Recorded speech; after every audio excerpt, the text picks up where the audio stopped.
हे आहे गवती चहा. हे आहे नारळाचं झाड. त्याच्या बाजूला आहे हे हिंगाचं झाड. ह्या ही हिंगाची पानं आहेत.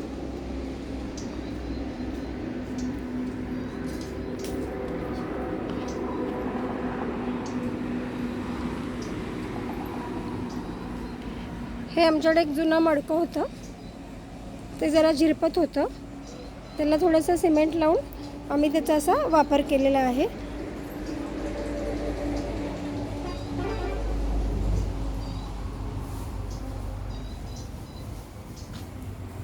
इकडे हे एक मोठं नारळाचं झाड आहे, त्याच्यावरती नारळ लागलेले आहेत.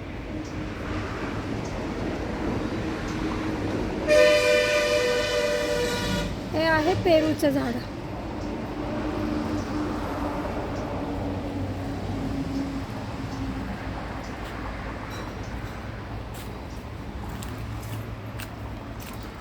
हे आहे तोंडल्याचं वेल.